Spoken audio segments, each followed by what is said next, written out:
This podcast was produced by OAR FM Dunedin with support from New Zealand On Air. The Science Notes podcast on OAR FM Dunedin, brought to you by the Division of Sciences at the University of Otago. I'm Dave McMorrin. Over the next half hour, I'll be chatting with a graduate science student about their research, their passion for science, and the things that fuel their creativity.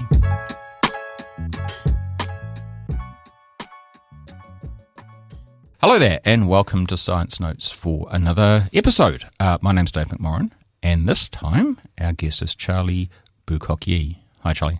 Hey, Dave. How you doing? Well, surviving the last throes of winter here in Dunedin, it would seem. It's like winter and spring all at the same time at the moment. Oh, so much rain, and then sometimes ice, and just, you never know. Just everything. Yeah. But that's all right. Spring is on the way, I'm sure. Charlie is doing a master's in zoology. I feel like we haven't had a zoologist on for a little while, which is unusual because zoologists always have their own little animals and their own little interesting stories. And in particular, though, you're not actually interested in live animals. You're interested in long dead animals. We'll get into this. But how is it that you find yourself doing a master's at Otago in the cold? That's a fantastic question. I always knew I wanted to get into fossils, paleontology, since every kid goes through a dinosaur phase. Yep. I just never grew out of it. Yep, it just stuck with you. Exactly. So I knew it's what I wanted to do for the rest of my life, and pretty much every step, primary school, high school, uni, has just always had that end goal in mind. So I am originally from Auckland.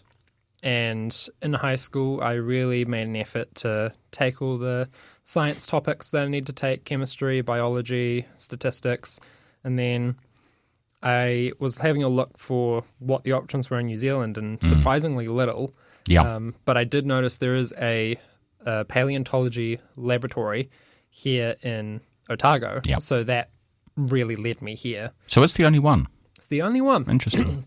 Recently, University of Canterbury has put a little more of a spin in their undergraduate paleontology papers, but when I was going through, Otago was the only option. Yep. And that was building on the legacy of Ewan Fordyce. Of Ewan, yep. And so that really led me here. Yep. And then, Ewan, who in fact was on the committee that first kind of was responsible for setting up the show. Many years ago. There you go. Yeah. But yeah, I was very lucky to meet Ewan right before he retired. And unfortunately, with his passing, there was no supervisors left in paleo. And so I was like, oh, crap, what do I do? And on a whim, I went, well, I don't think there's anything left in Otago from the people I've talked to. So I was lucky enough that the 18th conference of Australasian Paleontology was on, KVEPS, in Melbourne. And so I went, you know what, screw it. And I just paid for flights, paid for the conference, and flew over there and heard some amazing talks. And that's where I met Te Papa's Felix Marks and Alan Tennyson, who are the vertebrate curators at the museum in Wellington. And they put me on to Nick Rollins, who is my supervisor here at Otago in zoology. And so I was like, oh my God, he was a stick throw away, and I didn't even know he was here. Yeah. And so I was really, really lucky that that's led me to where I currently am in my master's. Right, cool. And your notes suggest that you've been around a bit looking at fossils. Yes, I have had quite the experience around the world. So I've dug up plenty of things from fossil whales here in Aotearoa throughout the South Island. But also, I've been lucky enough to be involved in actual dinosaur digs. So I'm sure you're very aware of Triceratops horridus, the very famous three-horned lizard. Yep. Everyone's second favourite dinosaur. Exactly. And I'm really lucky that I got to do an expedition out there in Montana, at a place called Ekalaka in the middle of nowhere. And we were digging up Triceratops fossils. And so there is a Triceratops rib in the Burrapi Museum of Natural History with my name on it. Wonderful. And I'm also really lucky there are some other really cool things out there like Edmontosaurus, which is a hadrosaur, kind of like if you've seen Jurassic Park, the parasaurs with the big crest at the top. Yep. Very similar to them, but just without the crest. And I was also very lucky. There's a a dinosaur called an oviraptorosaur, and that's kind of like a raptor-y thing. Yeah. But it was one of the key fossils that led us to discovering that dinosaurs are actually good parents. Right. Because one of them was buried on top of their nest in a desert. And so she deposited very quickly, and we went, oh my God, there's this raptor on top of a nest. But originally when they first discovered it, they went, oh, I think it's trying to steal it. So the name oviraptor translates to egg thief. It wasn't until later we realized actually it was a mum. It was just protecting its babies. Right. So got a bit of a crap reputation from the get-go, but... Yes, and of course raptors, Jurassic Park has done nothing to great. promote the friendliness of raptors in general, but that's all right. But that's all right. You know what? We all love dinosaurs. Publicity is publicity. Exactly right. Well, sometimes it's good, sometimes it's bad, as I'm sure you're aware in recent times. You mentioned that in part you've been involved with these digs for the fossil whales in New Zealand, which is one of the whales and the dolphins. That was kind of what made Ewan's name, really, I think. Yeah. But your research is still kind of on that, but somewhat smaller now. Yeah. So when I was in my undergrad, I got involved in quite a few digs of fossil whale sites, dug some rare sharks, that sort of thing. So I've had quite a good experience in the marine environments and the fossil records. And so there's a time period called the Oligocene, and that's really close to the time period I'm currently working on. So I was quite lucky to have that experience to work with. But I come from a more geological background, so everyone in my lab group is a geneticist of some variety. DNA doesn't last more than maybe 1 million, 2 million years in the best case scenario. I'm looking at 19 million years, so there's absolutely no DNA material to work with. And so I'm using a geological approach that hasn't been used before for looking at fossil fish in New Zealand. Big fish? Little fish? They can get anywhere from 10 to 40 centimetres. Okay, so according to records. At least that's what we think. And there was lots of them around? So back then in the Miocene, the environment, if you close your eyes and imagine, New Zealand was very different than it is today. It was a tropical hothouse, and so we had plants kind of like palm trees, eucalypts, and broadleaf trees, a whole bunch of these really big broadleaf sort of trees. Lush, yeah, a very hot rainforest. We reckon it was about 25 degrees Celsius on average. Yep. But the really big thing about this time period is New Zealand was covered by this lake called Lake Manahirikea. It was 10 times the size of Lake Taupo, 5,600 square kilometres. Huge. And so we have a really good understanding of, well, there's this lake, but what's in it and what was it like? Yep. Because all the research of the last 20-odd years is actually very circumstantial. So that's what my research is kind of looking into, is can we get a much better idea of what this lake and this time period were like? Right. We have a really good idea of the bird situation because Alan Tennyson and Nick Rollins do a lot of digs out of there, and they look at the bird material that comes out. So St. Bathans, where we're digging, actually has the most diversity of birds in any fossil record in the world. Goodness. Yeah. So it's pretty exciting. We're on the forefront of a really awesome dig site, and we just get constant new discoveries all the time. We're finding native crocodiles. Oh, really? Cool. Finding native flamingos. And there's... Which in New Zealand, so they won't have been pink. Yeah, they're not pink. They'd have been green and grey, but still. Exactly. I mean, there is a chance they could have been pink. There could have been algae in the lake and shrimp. And as I'm sure you're aware, the reason flamingos are pink isn't actually because of anything other than their diet. Yeah. When they're babies, they're brown, and then they have an entirely shrimp-based diet, and shrimp live in very salty water, and so they crap out a lot of pink based on the food they eat. And so by eating a lot of these pink shrimp, they become pink. Yeah. And so there's a chance the fossil ones look like this, but we actually don't know. No. So current depictions are brown because it's a safe bet. Yep. But we're not really sure. So the fish then. Yes. Which I suppose were in part at least food for all these birds and stuff and crocodiles that were living there. Yeah. You said that you have to take a geological approach to trying to understand them because the DNA is long gone. Yep. So tell us a bit about how you're going about studying your fish. Yeah, so we're trying a completely new approach, and this has been done on modern fish. It's actually used in fisheries today, and it's called trace element analysis and isotopic analysis. So these analyses use the otolith, the ear bone of the fish. Some people don't even realize fish have ear bones. They do. And so what we do is fish ear bones are kind of like trees, if you imagine, where you've got this core, and then as they grow, they build these layers and these rings throughout their lives. And so they're kind of like time capsules. And so what we are doing is by looking at these fish ear bones and using the time capsules and the rings, we're targeting them with a laser and releasing the elemental information trapped inside, because as they go around their lives, the elements are trapped in those rings as they form. From their food and... From their food, the way they live, their environment, all of this, it's fantastic, really great for us to be able to crack into and get a really good insight in their lives. And so by cracking this open and reading the elements in them, we can make interpretations. So for example, there's an element called strontium. It's extremely high in saltwater environments, but extremely low in freshwater environments. So what we're looking for example, is, okay, if we are looking at a fish called a grayling that we know is amphidromous, which means it spends a period of kind of like salmon. They spend their adult lives and spawn in fresh water.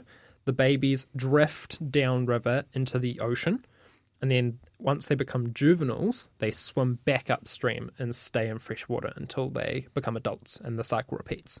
So the important thing there is there's a shift in the environment. And so what we can see is you've got very low strontium at the beginning of your life, and then maybe in the second third of your life, there's a really high strontium signature in that marine period, and then it drops back down again as they move to freshwater. Right. So and that's just one example of, okay, so we've got an element.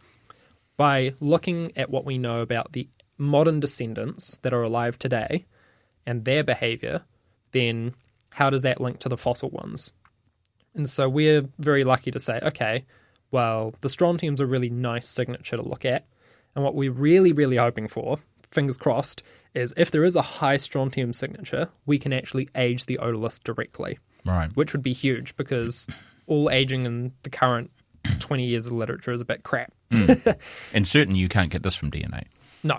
I mean, you can there's other things you can do with DNA that are a lot better resolution, but because it's a lot more recent, it's a lot easier to do that sort of stuff. Yeah. With the 19-odd million years old dinosaur stuff, all this is a lot harder to do this sort of stuff on. But it's really exciting when we can get stuff out of it. So speaking of hard, we were talking before we started. My memory is that one of the very first shows we ever did on Science Notes was on modern fish, and the student was looking at, I can't even tell you what type of fish it was now, but they were in Lake Waihola, and the fish were going down out into the ocean and coming back again, and they were doing a very similar thing to what you're talking about. But the fish were tiny, and the ear bones were even tinier. And a big part of the student's life was just dissecting fish to get out these tiny, tiny little bones that they could then analyse. It seems to me that you've got an extra problem because all your fish are fossils, and so you've got to have some way of identifying the otolith before you even start. So how does that work? That's an awesome question, and I'm glad you asked it, because what's really cool about fish otoliths is they're unique to each species. And so in terms of the shape. Right. And so that's affected by the physiology of the fish itself and the environmental factors that affect it. And so we're really lucky with fish ear bones in that if they're well preserved, you can actually ID them to species. Right. And that's what I've become really, really good at over the last year and a bit. The important life skills you get at university. Yeah, exactly. Right? And so by looking at the modern ones as practice and getting an idea of what we have here, we can then look at the fossil ones and get a good idea. So St. Bathans, the fossil area I'm looking at, has 4 different groups of fish. So you've got bullies, you've got galaxids, you've got grayling, and you've got mudfish. We're not really interested in the mudfish because there's only like one or two of them. Yep. And there's just no way we can do anything good with that smaller sample size. Yep. But the other three groups, we can really crack down on what they have, what species are in there, and what can we get out of them. And so to answer your question, otoliths are really great for that because they're so unique. IDing them is a lot nicer. And in the fossil record, when you find them, you don't have to worry about dissecting them because obviously the flesh is gone. Yeah. So that makes my life a little easier. Yep. But I am also interested in looking at the modern descendants of these fossil fish. And so I will be doing a few dissections, but not nearly as many as that poor person who had to do the Lake Waihola ones. Yes. I remember another student actually, I don't think she was on the show, but she was in chemistry, and she was doing a similar thing on, I think it was a salmon fishery, and she got to keep the salmon. Oh, that's cool. So the tiny, tiny little fraction of it was committed to the science, and she got to keep all the rest of it to eat. So there was that. Yum. So then you're out in St. Bathans, and you're digging up these bones, and then you take them back to the lab, and you kind of cut them in half or something. Yeah. So the way we're currently doing it is we collect them in the field, and they're only like a millimetre across. So they're still quite small. So they're quite small. And so you're not really going to be in the field and go, oh my God, I've spotted it in the rock. What we end up doing is we actually find an area that's got a lot of bones in it, and then we will just crank out a big chunk of rock and chuck it in a sieve. And there's a river that passes nearby the sites. And so we put the what we call matrix, the rock containing the fossils, in there, and we sieve it out, kind of like gold panning. Yep. And then the fossils come out, and then we take that back to the lab, ID them in the lab, and then we start doing the analysis that we want to do. So and because the shape of them, the morphology, to use the word maybe, of the otolith is characteristic of the fish, it doesn't actually matter that you're separating it from the rest of it in the rock, because you can tell afterwards what sort of fish it was from. Exactly. And the thing that's quite hard as well with the fossil record is when things die, they kind of get moved around a little bit. So being able to say with confidence this came from this individual is really, really difficult unless you find them all together.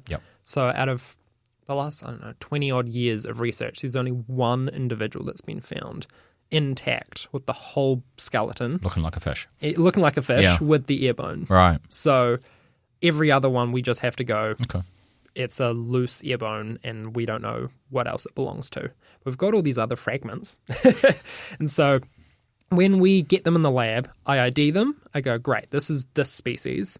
And then I take that and go, okay, what we're going to do is polish it. So we get a bit of like, almost like it's sandpaper, but it's a lot finer grit. Sciencey sandpaper. Yep. And you polish it down.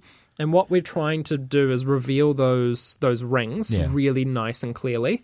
And so we polish it down until you've got almost like as if you chopped it in half. Yeah. You've got this cross section. Like you chop an onion in half. Yeah, a little bit like that. Yeah. And then, but instead of chopping it, you just polish it all the way down until it's about half done. And then you can see these beautiful rings throughout the otolith. Yep. And then what we do is we get a big enough sample size, and that's what I'm currently working on. And then we're going to chuck that into a machine called a laser ablation inductively coupled mass spectrometer, or an ICP-MS. Yes. And so what we're doing is once you do that and you've polished it down, the machine shoots lasers into the rings and releases that elemental information. It just kind of does a light drill hole, releases those elements, and then measures them with a magnet. And then you get your data and we can interpret that.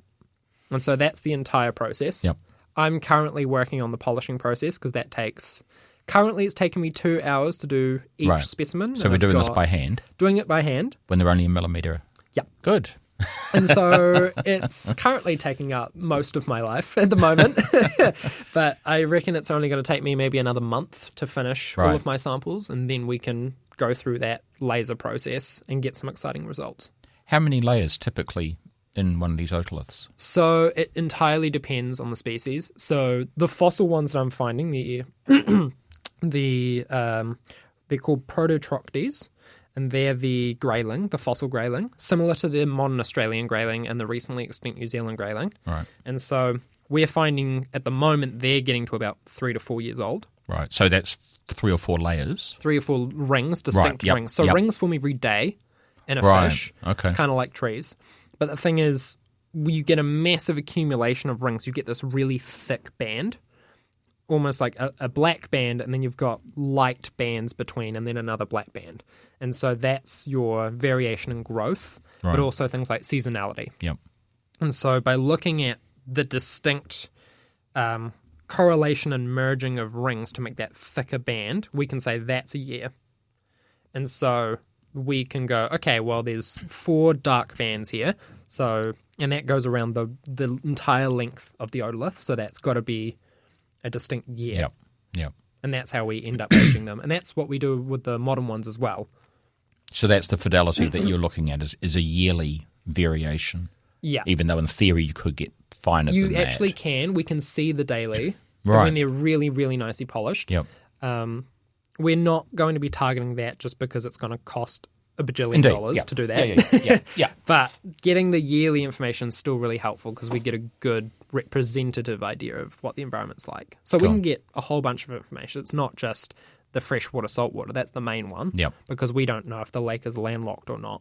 So Yeah, this is a really right. distinct way of Yep. proving that, Yep. which will be the first time we could do that in 20-odd years of literature. Yep.